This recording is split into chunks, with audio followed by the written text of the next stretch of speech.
Hi, y'all. I'm Marisa Zapata, and this is the podcast where we examine homelessness by talking to researchers and experts, who of course include people with lived experience of homelessness, to understand what we're missing in the headlines and sound bites. In each episode, we will help clear up misconceptions about homelessness and to answer what it would take to prevent and end homelessness in Portland and beyond. Who am I? I'm an associate professor of land use planning at Portland State University and director of PSU's Homelessness Research and Action Collaborative, a research center dedicated to reducing and preventing homelessness, where we lift up the experiences and perspectives of people of color. In this episode, we talk with Raven Drake. She leads the Street Roots Ambassador program, which builds on the talents and expertise of people on the streets to do public health outreach, surveys, and training. She also developed and helped create C3PO, a collection of 3 alternative shelter communities built during the pandemic. All right, Raven, so I just want to start off with some high-level stuff about you, starting out with, tell us your name and how you got to Portland, if you're from Portland, and if not, what brought you here? Well, my name is Raven Michelle Drake. I actually came here and arrived here on Christmas Eve 2019, knowing I would be homeless when I got here. For me, coming from Ohio, where there is very disparative laws against the trans community, it was a path forward in my transition. Giving up everything and coming to live on the streets and starting over here was a pathway forward. And so I left a really good paying job and closed out the place I was living with a friend and got on a bus with what limited funds I had and came out here determined to figure it out.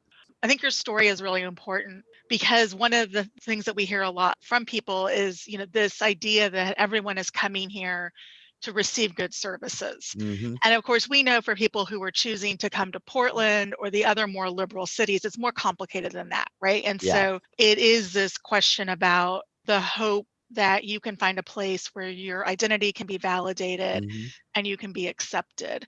And so I don't know if you know other people who have been in that situation. Oh, lots. I had a lot of them who we housed at the C3PO camps. Okay. I have a lot of them who I continue to support and help, with the helps of people like Rosehaven and Brave Space and my friends over at Trans PDX. We all kind of chip in to try to make it a better situation for everyone. People aren't moving here so they can take more showers. Yeah. They're moving here for a different reason. For people out on the street, the 3 most common narratives that we have for somebody reaching the street are people who had lost a job and ran into financial hardship and ended up on the street. The other one is people fleeing domestic violence. Yep. Which is a very common way that someone ends up out here. And then the third, and I think the most heartbreaking for me, is that a lot of the LGBTQI community end up on the streets because they came out to their friends and their family and they were turned away and they lost everything with their own depression, dysphoria, whatever might happen. And then mixed in, there are people like me who knew what they were giving up, but knew what they might gain. And so they did it. When I talk to people who will be angry about youth and we'll talk about young people and they're just like, well, they just want to run away and not work. And, I'm like, no, like a lot of them are from the LGBTQI community and they're here because their family said no to them. And it's heartbreaking. Yeah, I mean, I've just gotten over in the last 2 weeks, gotten great news of my first group of ambassadors. By mid-July, I'll have 0 ambassadors because they are all moving into full-time jobs. One of the distinct ways at which, even with the plethora of resources that we have of homeless services, one distinct way that we have never developed here in Portland became kind of my marching orders, my mission, was a distinct pathway off. There are pathways to housing, there are pathways to rehabs, and even mental health has some services. But there is a 0 pathway from any organization that provides some kind of grounding and support and a stage for people to stand on, to train them, to teach them, to help them reach for that next chapter in their life. Right. And so we took it upon ourselves to start to try to build it around the guise of outreach and advocacy at Street Roots. And so what people see with the ambassador program is that front facing 20%. They don't see the 80% of the time where we're not doing outreach, and I'm working with the ambassadors every single day, and we're training on new things, and we're exploring new options they might have in their life.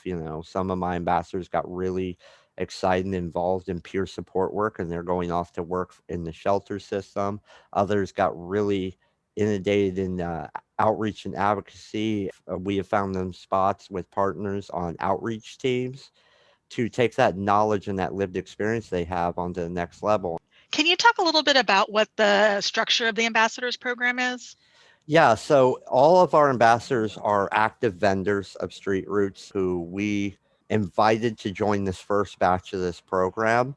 The structure of it is very democratic, and every decision the ambassadors have made, who we partner with, what surveys we've taken on, what work we've done, where we've worked, what civic engagement we've done, even what advocacy that we're going after, all of this has been decided by those ambassadors, majority vote. And so that has been the power structure where every step of the way they have made these decisions about the program with me. They have refined trainings with me that I originally gave them. They've continued education, continued seeking knowledge, and it's led all of them to where exactly I told them it would, which was an opportunity. If they were willing to put in the time and dedication, those opportunities exist. Right. What didn't exist all these years was the connection, the bridge between houselessness and those opportunities. So what is the goal of the ambassador program? The goal of the ambassador program is kind of a twofold goal. First half is to affect change in the communities where we work. So much of houselessness is perpetrated by this disparative narrative of who it is that lives out there. Right. And in the same part, the unhoused community holds the same kind of disparative narrative against the housed community of who's out there, that these people who are housed just want to see us gone, just want to see these things. So the biggest mission is communication. Each pathway that defeats these things in our life, whether it be systemic racism or homelessness or extreme poverty, lack of education, all of these start at one central point at the hub, which is communication. It is the starting point for every pathway. Right. And so we focused on communication. We love to go into neighborhoods and host civic events where we bring both sides of the community together and foster communication between them. We sit them down. They are more alike than they will ever be apart. For the most part, just like the housed community, unhoused are looking for safety and peace. They want to rest their head somewhere where they feel comfortable. They want to have access to basic resources that most of us just take for granted. When we are sitting at home and we need to go use the restroom, we don't think about having to go to the restroom. We just go. But, when I lived down the street, I lived on the side of I-5 in the height of the pandemic last year, before I got into housing. I was living out there, and the nearest bathroom to me that was open was 2 miles away. Okay? That has been one of the most humbling things that I hear in interviews. Mm-hmm. So one of the times when I do interviews for research projects for people who have been recently housed, I ask, what's different, what's helpful, what's meaningful, and to have another person look at me and say, I have my own bathroom. I can go to the bathroom inside. Yeah. And you're right. I don't think housed people understand not to be able to walk into any coffee shop I want and use the bathroom. Exactly. I have a woman who we got into housing finally last month, who had been living on the streets of Portland since 1977. She had spent 50 years on the streets, and she had spent her entire adult life living on the streets. She became homeless with her mother when she was 10 and spent her entire life living out here forgotten. And when we got her the place, it made me cry because we got her place and we got her furniture. And when she came in, she started to cry and told me that this was the first bed she had ever owned. Oh my God. She never had a bed. And it was just that bed. That bed was everything to her. It was the realization of a dream that one day she would have it. and it's the simplest things. And it's also weird through this pandemic, I've noticed something that is unique. And it is when everything shut down and everybody went and sheltered inside, and for the most part, the unhoused community was left out there to their Right. own devices. We watched a community that historically had just been separate little pockets of kind of street families who looked after each other come together street after street as a community. They would eat together and they would look after each other and they would take care of each other. And I watched more humbling kindness and community and those unhoused individuals who had nothing than I had seen in multitudes of the community who were housed beforehand. And it was a challenge to me to figure out, how do we bridge that gap? How do we make it so that everybody in the city could feel comfortable enough to walk up to each other and say hello and start a conversation? How do we make communities understand that together is the pathway out of here and not separately? Well, speaking of bringing people together to do some exciting work, last summer, of course, we saw, in light of the pandemic, the creation of new city-sanctioned camps that were a bit different than the tiny villages, pod villages that have been going up. Can you talk about the creation of these camps and what their goal was initially? The original proposal for C3PO was actually written by myself and our executive director, Kaya San. And we very quickly brought in Join. Join, of course, opened up the door, and we brought in volunteers and other organizations. We brought in Trans PDX. We brought in Gather Make Shelter, and Hygiene for All was formed from people who were working and living at the camp last summer. And so we had multitudes of organizations working towards this goal. It was a frantic pace. So we flew at the light speed, building this program out of nothing. And the biggest thing was we really relied on, like, Victor Lafleur, who manages Dignity Village, was my counterpart as the high admin. There was just, we all put everything we had into this, and we built it as a village. We built it around the model that every one of these villages needed to have self-determination. That village, the community living there, needed to determine what that space was, what their rules were within reason. We set core rules and a core guideline of what the space could be.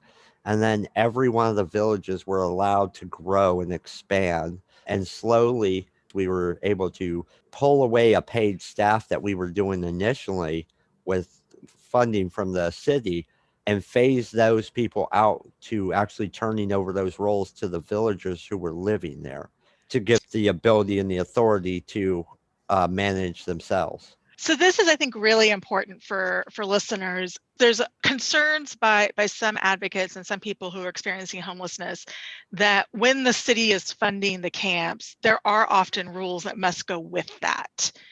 And how do you balance that? Or, well, first of all, was that true in this case? And then how do you balance that with trying to meet the goals and desires for self-determination that we all know are important and essential? Well, I mean, it became easy for us. There were rules that we had to agree to, but most of them were not demanded upon us by the city, but rather by Prosper Portland, who gave up these lots for us to use. And their basic rules were, no fires and no this, no that. The basic Okay. things of don't burn it down, don't trash it. So those, when I say core rules, I mean those basic common sense rules were what we started with. The actual rules of how the camp was going to operate and run, how services would be provided, all of that we started off with a very narrow view of, because we wanted those villagers who were living there to come together. We brought them together into a weekly council of campers who all had a voice, all had a vote, and helped mold each camp. And so to this day, I mean, you walk into each one of the camps, you walk into the queer affinity camp, the LGBTQI. It's this beautiful green, lush space. They put in a garden. There's so much artwork. It's very colorful, very bright and vibrant. You walk across the street to the BIPOC, and it's equally bright and vibrant, but with the distinct cultural flair that everyone there has and has brought in. And its rules are completely different from the way the queer affinity operates. A good example is we turned over all admissions for new people to the camps themselves. So the camps formed a council of people who were living there who would review applications, kind of interview people, and then bring forward people that they thought good fits for that community so that the rest of the campers could vote, and they would bring in the people who fit the best. That's the way it operates over at the Queer Affinity. On the BIPOC side, it's the same kind of concept where it's a council, but instead of bringing it back, these people who are all very well thought of in their community and a staple of the leadership have been given authority by that same community that they don't have to bring it back to the council. They have their own unilateral where they can make a decision right there and say, we like this person, let's move them in.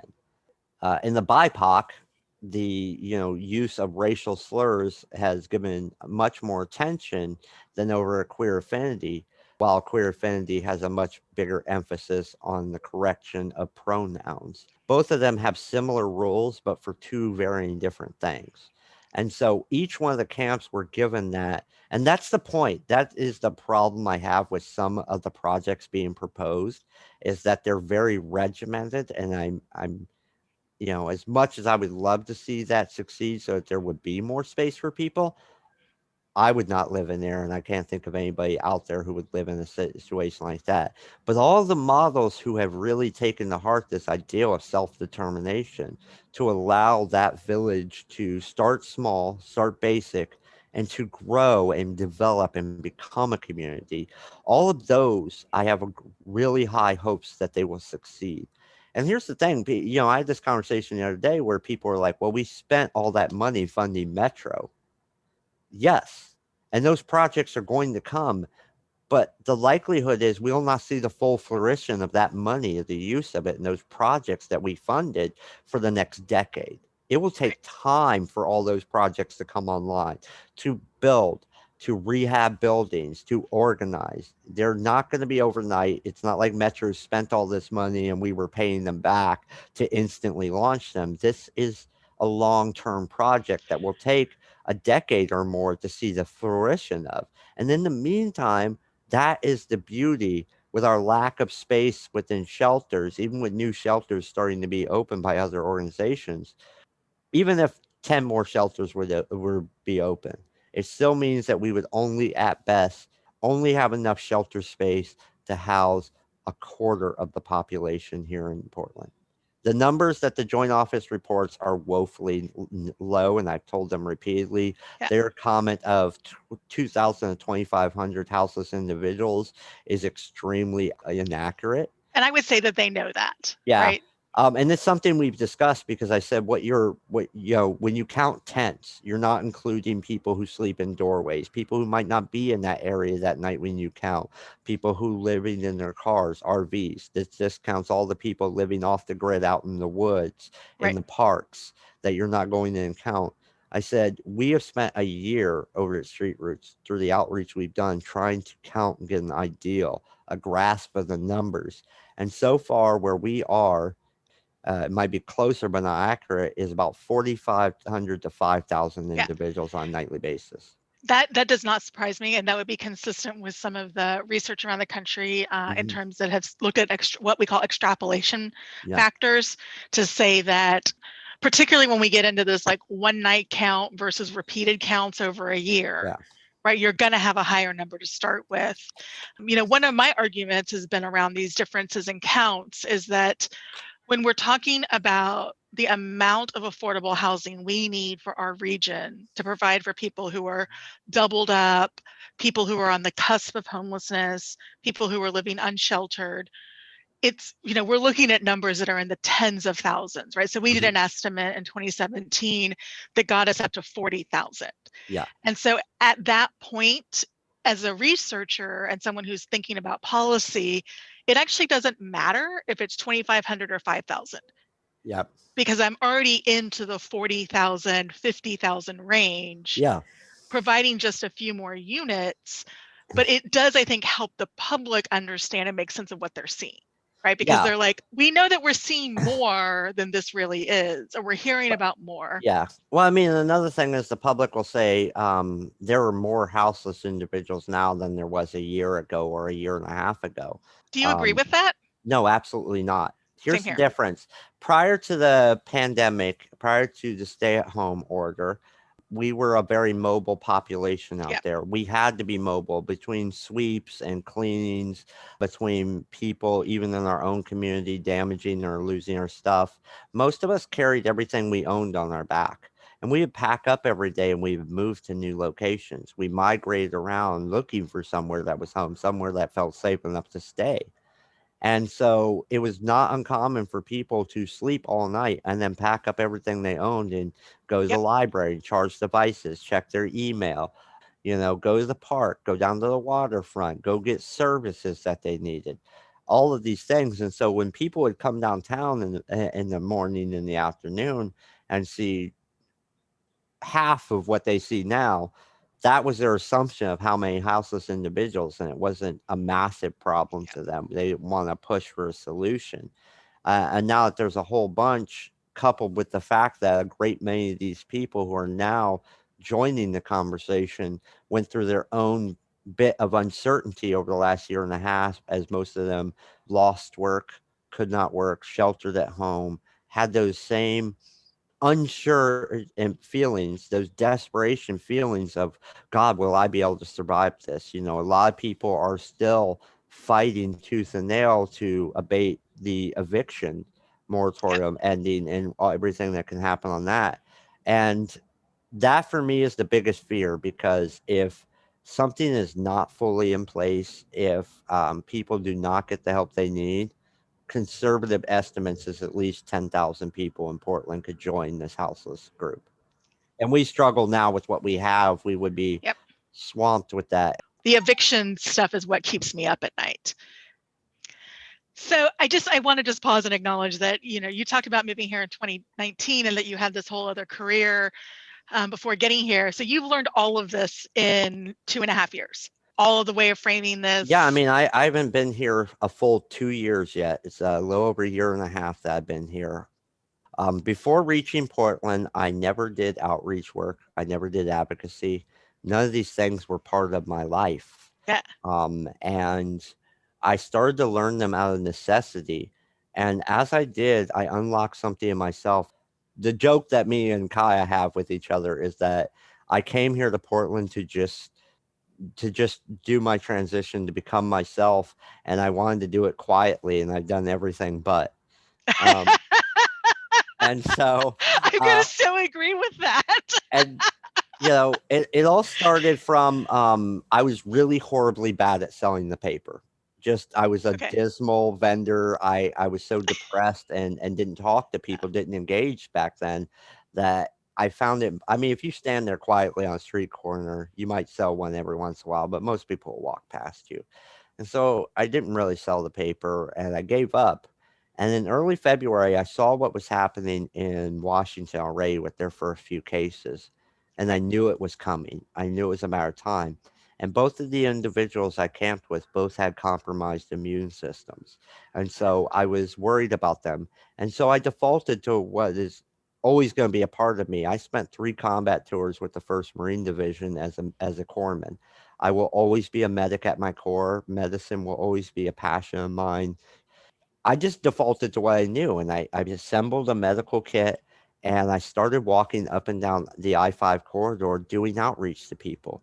I got a hold of an 8-man tent that I set up outside of my encampment as an emergency hospital, and I filled it with supplies, and I would go and do outreach to people and check on them. I wanted it to be like a radar for me so that I would know and I could get my friends out of there if the virus appeared into something safer. Luckily, one got into the C-3PO camps eventually, and the other one got into housing. But in the process, Kaya San and Joed Zora, executive editor, heard about this and came out to run a story on it. And a few days later, Kaya and Devon Pouncey, our vendor program director, asked me to come to the Multnomah County's meeting on what they would do, with the unhoused and shelter population with this virus. And after an hour and 45 minutes of talking about the shelters, the meeting concluded without any real discussion of what happened on the street. And so on the walk back to the office, me and Kaya started to talk and had made this determination that maybe we should try. That's where we left it. Of course, the first case comes into Clackamas, and Kaya calls my cell phone and says, "Can we do this?" And so myself and my friend Tina Drake, we wrote the entirety of the action team, what I like to call the Ambassador Program 1.0. We wrote it in 2 hours and rolled it out the next morning Right. in this frantic fanfare, being filmed by KGW through the whole process. And, I was really worried in the beginning about doing interviews, about talking to media. I was a very private person. And one day, Kaya pulled me aside and we had this conversation, and she made me realize that to walk away from the opportunity to speak to media people, I'm closing the door on an opportunity to work at that disparative narrative, to Absolutely. pose the tough questions to people and the tough conversations to say, let's take a look at this. Let's find a way that works for everyone. We only have a few more minutes. I want to Yes. respect your time. And there were a couple of very specific questions I wanted to Mhm. get into. So there are 3 camps that were ended Yes. up being created, and each camp serves a different population. Can you talk Yeah. about that decision and which populations? So, given how much the BIPOC and LGBTQI communities are representative, so unproportionally to the rest of the community, how many more there are, we knew right up front that we wanted to have those two cultural spaces. Both of Right. those groups historically have issues with other people out here on the streets, and they find a lot of comfort and solace living together.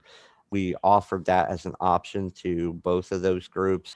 And so we have both the LGBTQI and the BIPOC, and then we have a blended camp where it's a mixture of everybody who is out on the streets. And even then, it's not limited because of, say, the BIPOC, there were a few white individuals who were invited by that community to live Hmm. there, people who were allies, people who were friends.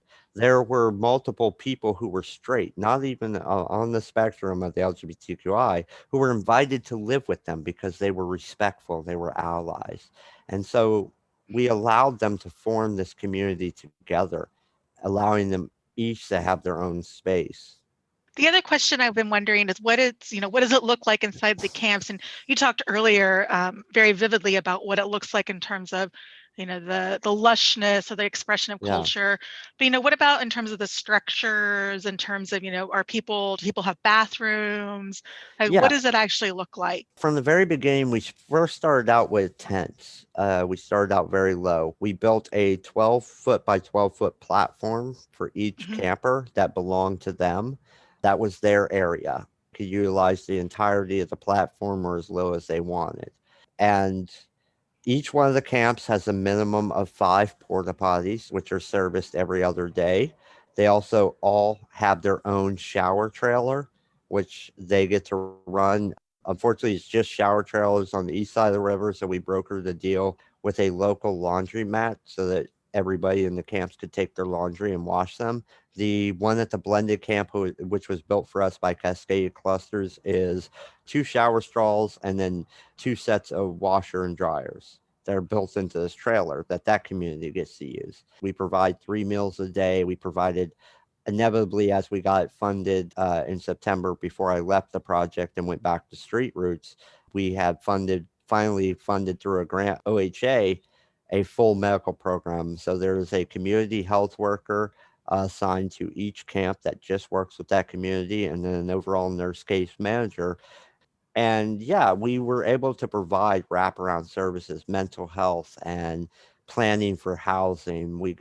I still go in on a regular basis as much as possible and check in with people and see how they're moving forward and see if there's a way that I can assist them. I still have people from C3PO who show up at Street Roots and specifically ask for me, and I sit down with them and find the time to talk them through. Maybe they got a housing letter and they don't understand Right. what it's saying, or they're informed that they're number whatever on a new list and they don't understand what this means, helping them get their IDs, helping them, the ultimate goal is to continue those wraparound services because those are so essential to people succeeding. Right. So right now there is a proposal that would create $10 million in resources to expand. Well, it's not entirely clear what the expansion would be exactly, but some sort of combination, I think, of pod villages, the kind of camps like C3PO, maybe rest sites, more like R2D2. Yeah. What do you think of this plan, the amount of money, and what do you think are the opportunities and concerns that might come up? Well, I think $10 million is a good start. I think it'll take a lot more than that to effectively beat this, but I think it's a good step forward, especially when the original proposal from the county was that they would be willing to put $3 million. So this is a much bigger step forward. I like it, but I caution them against some of their plans of having these regimented camps. You have to give each one the ability to self-determine and to evolve. The good example I like to give people is, do you live somewhere you picked, or did you just take the first house that came available? All right. And people go, I picked my house because you had self-determination. You got to pick where you were comfortable, where you wanted to live, what your house would look like, how your house would function, what your family dynamic is. All of these things you get to determine. But we're asking people who have already not had that power to continue to give it up, to have an opportunity to live with us. And that's why when we approach it in that vein and we survey them, we have so many people that say, no, thank you, I'm okay, I'll just stay out here. But in the same respect, when we approach them with the ideal of the shelter motels, of finally, having actual housing of their own, when we see better results. When we approach them with the ideal of a model of a pod camp or a village or a tent city that allows them as a community to determine who and what they are, we see 100% most of the time across the board in these surveys that we've done internally at Street Roots and the talks that we've had in the ambassador program with people, people who would go, well, if that was the case, I would go.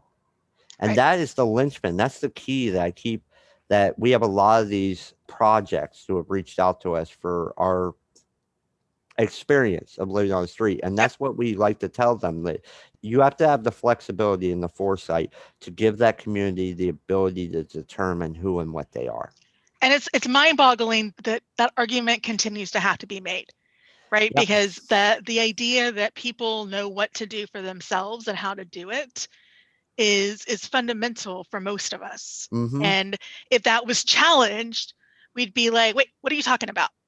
Back off. Yeah. And the thing I tell them is, for everybody who says, oh no, they just need to be given, like we're mindless monkeys or something, we can't function, like that we need to be given these rules and everything. I look at them and I say, that's all fine and good. And I hope that the day never comes. But if the day comes that you end up out here on the streets, then I hope you get to live in the same model you're proposing. I hope you get stripped of all your rights and your ability to choose, and you understand the desperation that is and the solitude that becomes that life of indifference where you don't get a choice in what's happening. All right. You don't get to choose where you live or where you go. Your choices become shelter and some resources, even though it's not completely what you want, or no shelter and no resources and struggling to survive. You don't get an in between. There is no medium ground. So the last question I have for you is at the beginning of the interview, and I just think this is really important in the context of what you just said a moment ago about how this is going to cost a lot more than $10 million to support people. You had put in a time horizon that I don't think most people are willing to talk about, that we're not going to really see the fruition of these financial investments from the city bonds and the Metro Supportive Housing Measure for potentially years. But I think we're both saying this is not happening tomorrow. Yeah, it's in the same respect of, I laugh when people go, oh God, when the virus is over, we'll just get back to normal. Well, first off, there will be a new normal. Too much has changed for there not to be. And secondly, whatever time it took us to get into where we are in this pandemic, it will take the equal amount of time for us to get out. So Right. if it ended tomorrow and magically the entire virus disappeared and was no longer a thing, it would still take us 1.5 years, 2 years as a city and a state and a nation to climb back to where we were. Okay, back to some semblance of where we were. But even then, it will be a whole different direction because too much has gone on, too much has changed.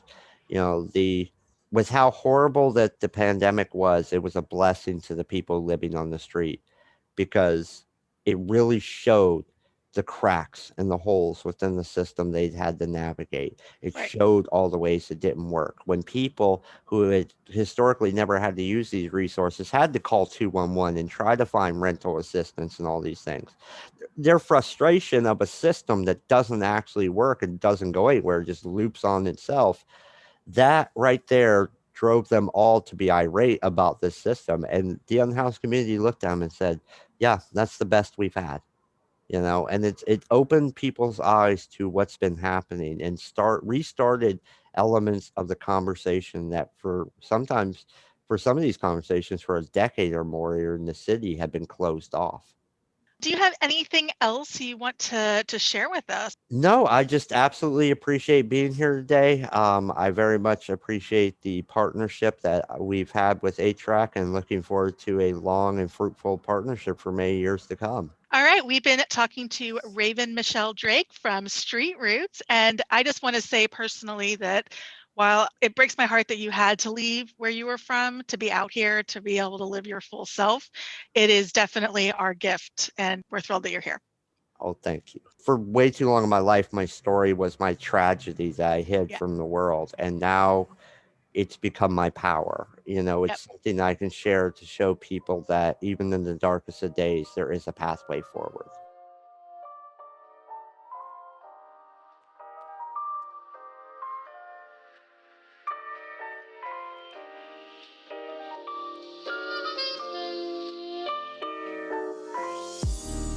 That was Raven Drake, who manages the Street Roots Ambassador Program. If you'd like to learn more about the program, check out the Street Roots website at streetroots.org. If you'd like to learn more about our guests and browse the suggested reading lists for each episode, check out our website, understandinghomelessness.org.